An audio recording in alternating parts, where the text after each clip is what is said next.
అందరికీ వందనాలు. ఈరోజు బైబిల్ రీడింగ్లో కీర్తనలు 60వ కీర్తన. ప్రధాన గాయకునికి షూషనే దూతు మీద పాడదగినది. దావీదు అరమ్నహరాయిమీయులతోనూ అరమోజబాయియులతోనూ యుద్ధము చేయగా యోవాబు ఉప్పు పల్లములో 12,000 మంది ఎదోమీయులను చంపి తిరిగి వచ్చినప్పుడు అతడు ఉపదేశమునకు రచించినది అనుపద గీతము. దేవా, మమ్ము విడనాడియున్నావు, మమ్ము చెదరగొట్టియున్నావు. నీవు కోపపడితివి, మమ్ము మరల బాగు చేయుము. నీవు దేశమును కంపింపజేసి ఉన్నావు, దానిని బద్దలు చేసి ఉన్నావు. అది వణకుచున్నది, అది పడిపోయిన చోటులు బాగు చేయుము. నీ ప్రజలకు నీవు కఠిన కార్యములు చేసితివి. తూలునట్లు చేయు మద్యమును మాకు త్రాగించితివి. సత్యము నిమిత్తము ఎత్తి పట్టుటకై నీ యందు భయభక్తులు గలవారికి నీవొక ధ్వజమునిచ్చి ఉన్నావు. నీ ప్రియులు విమోచింపబడునట్లు నీ కుడిచేత నన్ను రక్షించి నాకుత్తరమిమ్ము. తన పరిశుద్ధత తోడని దేవుడు మాట ఇచ్చి ఉన్నాడు. నేను ప్రహర్షించెదను, షెకెమును పంచిపెట్టెదను, సుక్కోతు లోయను కొలిపించెదను. గిలాదు నాది, మనష్షే నాది, ఎఫ్రాయిము నాకు శిరస్త్రోణము. యూదా నా రాజదండము, మోయాబు నేను కాళ్ళు కడుగుకొను పల్లెము. ఎదోము మీద నా చెప్పు విసరివేయుదును. ఫిలిష్తియా, నన్ను గూర్చి ఉత్సాహధ్వని చేయుము. కోటగల పట్టణములోనికి నన్నెవడు తోడుకొని పోవును? ఎదోములోనికి నన్నెవడు నడిపించును? దేవా, నీవు మమ్ము విడనాడియున్నావు గదా. దేవా, మా సేనలతో కూడా నీవు బయలుదేరుట మానియున్నావు గదా. మనుషుల సహాయము వ్యర్థము. శత్రువులను జయించుటకు మాకు సహాయము దయచేయము. దేవుని వలన మేము శూర కార్యములు జరిగించెదము. మా శత్రువులను అనగద్రొక్కువాడు ఆయనే. తరువాత సంఖ్యాకాండము 4వ అధ్యాయము. యెహోవా మోషే అహరోనులకు ఇలాగు సెలవిచ్చెను. నీవు లేవీయులలో కహాతీయులను వారి వారి వంశముల చొప్పునను వారి వారి పితరుల కుటుంబముల చొప్పునను 30 ఏండ్లు మొదలుకొని 50 ఏండ్ల వరకు ప్రాయము కలిగి ప్రత్యక్షపు గుడారములో పని చేయుటకు సేనగా చేరగల వారందరి సంఖ్యను వ్రాయించుము. అతి పరిశుద్ధమైన దాని విషయంలో ప్రత్యక్షపు గుడారమునందు కహాతీయులు చేయవలసిన సేవ ఏదనగా, దండు ప్రయాణమైనప్పుడు అహరోనును అతని కుమారులను లోపలికి వచ్చి అడ్డతెరను దించి దానితో సాక్ష్యపు మందసమును కప్పి దాని మీద సముద్రవత్సల చర్మమయమైన కప్పును వేసి దాని మీద అంతయు నీలవర్ణము గల బట్టను పరిచి దాని మోతకర్రలను దూర్చవలెను. సన్నిధి బల్ల మీద నీలి బట్టను పరిచి దాని మీద గిన్నెలను, ధూపార్తులను, పాత్రలను, తర్పణ పాత్రలను ఉంచవలెను. నిత్యముగా ఉంచవలసిన రొట్టెలను దాని మీద ఉండవలెను. అప్పుడు వారు వాటి మీద ఎర్రబట్ట పరిచి దాని మీద సముద్రవత్సల చర్మపు కప్పు వేసి దాని మోతకర్రలను దూర్చవలెను. మరియు వారు నీలి బట్టను తీసుకొని దీపవృక్షమును, దాని ప్రదీపములను, దాని కత్తెరను, దాని కత్తెర చిప్పలను, దాని సేవలో వారు ఉపయోగపరచు సమస్త తైల పాత్రలను కప్పి దానిని దాని ఉపకరణములన్నిటినీ సముద్రవత్సల చర్మమయమైన కప్పులో పెట్టి దండి మీద ఉంచవలెను. మరియు బంగారుమయమైన బలిపీఠము మీద నీలి బట్టను పరిచి సముద్రవత్సల చర్మముతో దానిని కప్పి దాని మోతకర్రలను దూర్చవలెను. మరియు తాము పరిశుద్ధ స్థలములో సేవ చేయు ఆ ఉపకరణములన్నిటినీ వారు తీసుకొని నీలి బట్టలో ఉంచి సముద్రవత్సల చర్మముతో కప్పి వాటిని దండి మీద పెట్టవలెను. వారు బలిపీఠపు బూడిద ఎత్తి దాని మీద ధూమ్రవర్ణము గల బట్టను పరిచి దాని మీద తమ సేవోపకరణములన్నిటినీ అనగా ధూపార్తి, ముండ్లు, గరిటెలు, గిన్నెలునైన బలిపీఠపు ఉపకరణములన్నిటినీ దాని మీద పెట్టి సముద్రవత్సల చర్మమయమైన కప్పును దాని మీద పరిచి దాని మోతకర్రలను తగిలింపవలెను. దండు ప్రయాణమైనప్పుడు అహరోనును అతని కుమారులను పరిశుద్ధ స్థలము యొక్క ఉపకరణములన్నిటినీ కప్పుట ముగించిన తరువాత కహాతీయులు దాని మోయరావలెను. అయితే వారు చావకయుండునట్లు పరిశుద్ధమైన దానిని ముట్టకూడదు. ఇవి ప్రత్యక్షపు గుడారములో కహాతీయుల భారము.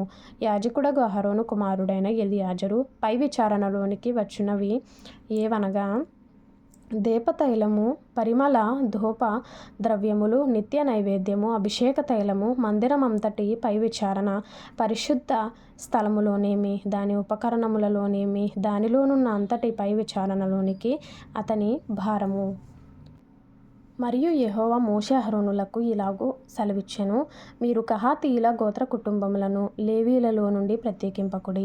వారు అతి పరిశుద్ధమైన దానికి సమీపించినప్పుడు వారు చావక బ్రతికియుండునట్లు మీరు వారిని గూర్చి చేయవలసినదేదనగా, అహరోనును అతని కుమారులను లోపలికి వచ్చి ప్రతివానికి వాని వాని పనియు వాని వాని బరువును నియమింపవలెను. వారు చావకయుండునట్లు పరిశుద్ధ స్థలమును రెప్పపాటు సేపైనను చూచుటకు లోపలికి రాకూడదు. మరియు యెహోవా మోషేకు ఇలాగు సెలవిచ్చెను, గెర్షోనీయులను వారి వారి పితరుల కుటుంబముల చొప్పునను వారి వారి వంశముల చొప్పునను లెక్కించి సంఖ్యను వ్రాయించుము.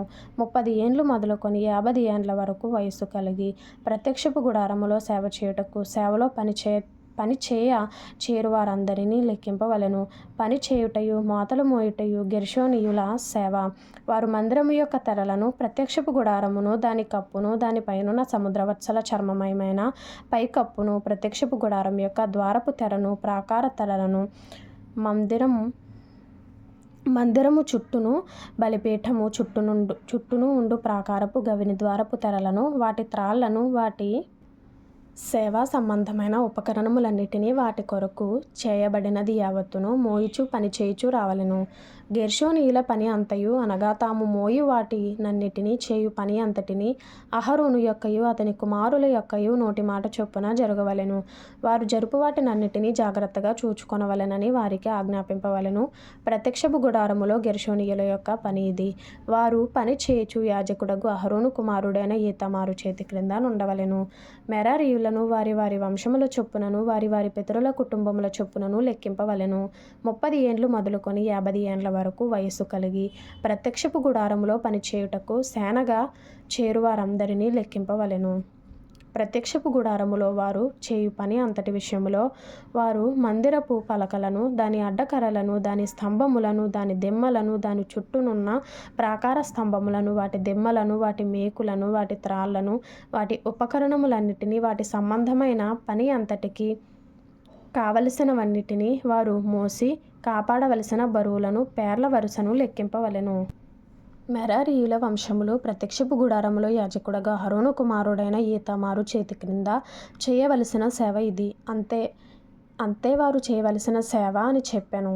అప్పుడు మోషే అహరోనులు సమాజ ప్రధానులను కహాతీయులను అనగా వారి వారి వంశముల చొప్పునను వారి వారి పితరుల కుటుంబముల చొప్పునను 30 ఏండ్లు మొదలుకొని 50 ఏండ్ల వరకు ప్రాయము కలిగి ప్రత్యక్షపు గుడారములో సేవ చేయుటకు సేనగా చేరువారందరినీ లెక్కించిరి. వారి వారి వంశముల చొప్పున వారిలో లెక్కింపబడిన వారు 2750 మంది.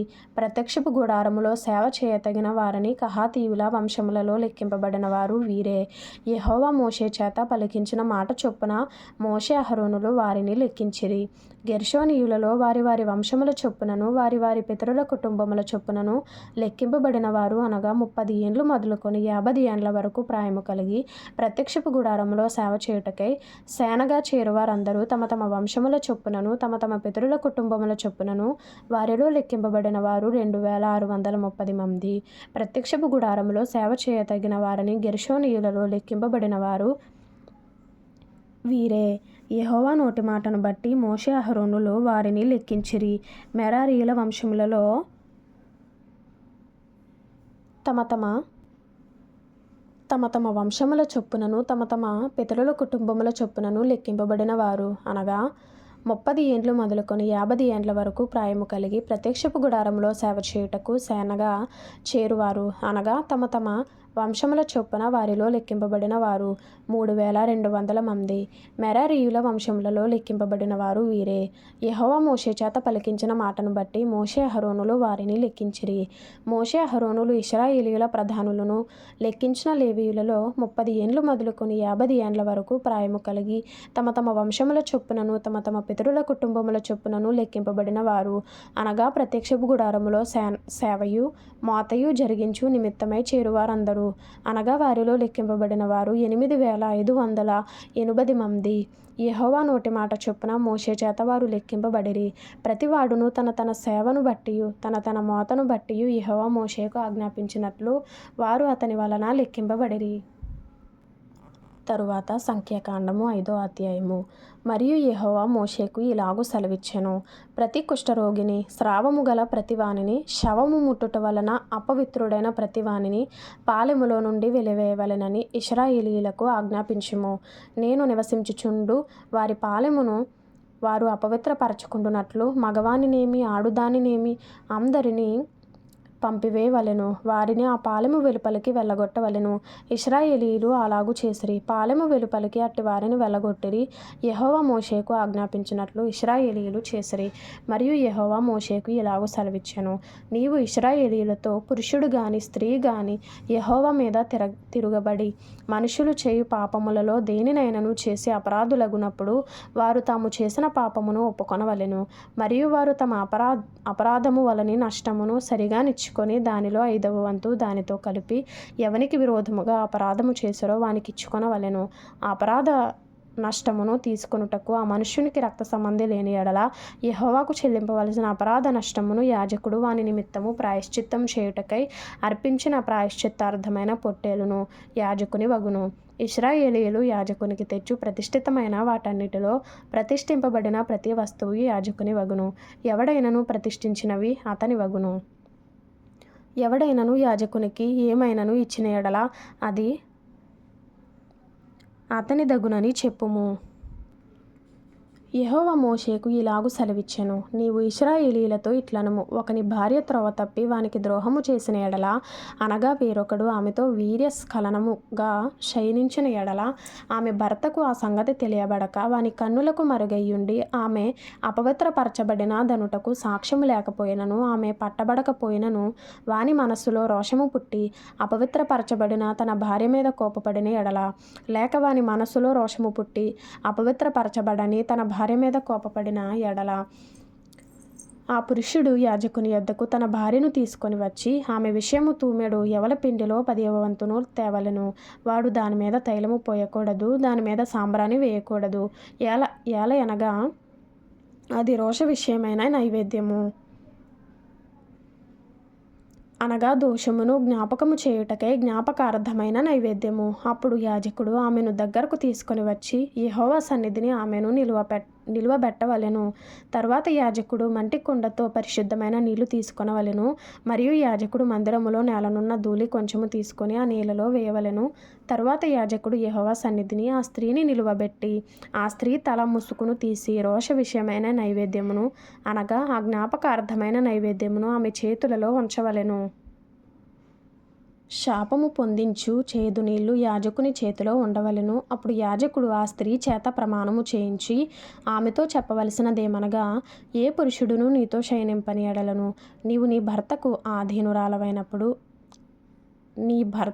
అధీనురాలవైనప్పుడు నీవు తప్పిపోయి అపవిత్రమైన కార్యము చేయకపోయిన ఎడలను శాపము కలుగజేయు ఈ చేదు నీళ్ల నుండి నిర్దోషివి కమ్ము. నీవు నీ భర్తకు అధీనురాలవైనప్పుడు నీవు త్రోవ తప్పి అపవిత్రపరచబడిన ఎడల, అనగా నీ భర్తకు మారుగా వేరొక పురుషుడు నీతో కూటమి చేసిన ఎడల, యెహోవా నీ నడుము పడునట్లును నీ కడుపు ఉబ్బునట్లును చేయుట వలన యెహోవా నీ జనుల మధ్యను నిన్ను శపథమునకును ప్రమాణమునకును ఆస్పదముగా చేయుగాక. శాపము కలుగజేయు ఈ నీళ్లు నీ కడుపు ఉబ్బునట్లును నీ నడుము పడునట్లును చేయుటకు నీ కడుపులోనికి పోనని చెప్పి యాజకుడు ఆ స్త్రీ చేత శపథ ప్రమాణము చేయించిన తరువాత ఆ స్త్రీ ఆమెన్ అని చెప్పవలెను. ఆమెన్ అనే మాటకి కింద ఒకటేసి ఉంది కదా ఫుట్ నోట్లో, అలాగున జరుగును గాక అని అర్థము. తరువాత యాజకుడు పత్రము మీద ఆ శపథములను వ్రాసి ఆ చేదు నీళ్లతో వాటిని తుడిచి శాపము కలుగుజేయు ఆ చేదు నీళ్లను ఆ స్త్రీకి త్రాగింపవలెను.